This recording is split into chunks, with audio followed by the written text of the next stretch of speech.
क्या आप जानना चाहेंगे कि सुदर्शन चक्र, त्रिशूल और पुष्पक विमान का निर्माण किसने किया और ये किस सामग्री से बने हैं? आइए जानते हैं इनके निर्माण की कथा, जो ऋग्वेद और हरिवंश में वर्णित है। इस कथा के अनुसार देवताओं के वास्तुकार भगवान विश्वकर्मा की पुत्री थी संज्ञा। विश्वकर्मा की इच्छा थी कि उनकी पुत्री संज्ञा का विवाह ब्रह्मांड के सबसे तेजस्वी पुरुष से हो। इसलिए उन्होंने संज्ञा का विवाह सूर्यदेव से किया और इस विवाह से जन्म हुआ 3 संतानों, वैवस्वत, यमुना और यमराज का। लेकिन इसके बाद सूर्यदेव की पत्नी संज्ञा एकाएक उन्हें बताए बगैर ही छोड़कर अपने पिता के पास चली गई और वहां घोड़ी रूप में रहने लगी। संज्ञा ने सूर्यदेव का त्याग क्यों किया, यह जानने के लिए वीडियो अंत तक जरूर देखें। और यदि यह कथा आपको अच्छी लगे तो वीडियो को लाइक करें और ऐसी ही और सब्सक्राइब करना ना भूलें। अब मूल कथा पर लौटते हैं। सूर्यदेव को पता न चलने पाए, इसलिए जाते जाते उनकी पत्नी संज्ञा ने हूबहू अपने जैसी एक और देवी छाया को उत्पन्न किया और उसे सूर्यदेव के साथ पत्नी के रूप में रहने की आज्ञा दी।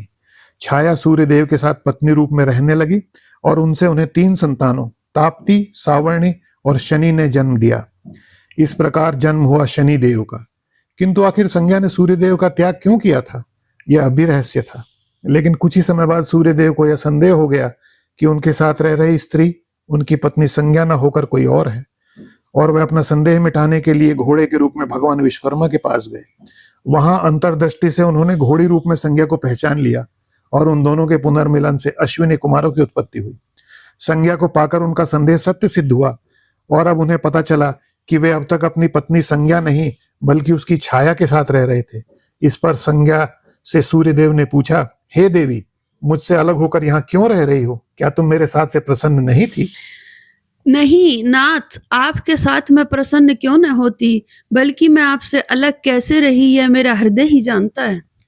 फिर क्या रहस्य है देवी, क्या आप मुझसे और अपनी संतानों से इतने समय तक दूर रही? मैं आपसे क्षमा चाहती हूँ देव, किंतु मैं आपके तेज को सहन नहीं कर पा रही थी।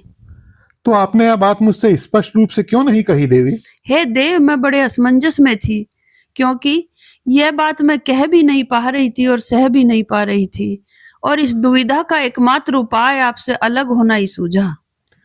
संज्ञा से इस सच्चाई को जानकर सूर्यदेव नाराज नहीं हुए, बल्कि संज्ञा का दोबारा साथ पाने के लिए उन्होंने विश्वकर्मा से निवेदन किया कि वे उनके तेज का एक अंश काटकर अलग कर दें ताकि संज्ञा की समस्या का समाधान हो सके। सूर्य के अनुरोध करने पर विश्वकर्मा ने उनका एक अंश काटकर उनसे अलग कर दिया और तब संज्ञा सूर्यदेव के साथ जाने को तैयार हो गई। संज्ञा के जाने के बाद भगवान विश्वकर्मा ने सूर्यदेव से अलग किए गए तेज के उस अंश से पुष्पक विमान, त्रिशूल और सुदर्शन चक्र का निर्माण किया। विश्वकर्मा ने सूर्य के तेज से निर्मित पुष्पक विमान रावण के भाई कुबेर को, त्रिशूल भगवान शिव को और सुदर्शन चक्र भगवान विष्णु को भेंट किया। तो यह थी कथा पुष्पक विमान, त्रिशूल और सुदर्शन चक्र की रचना की।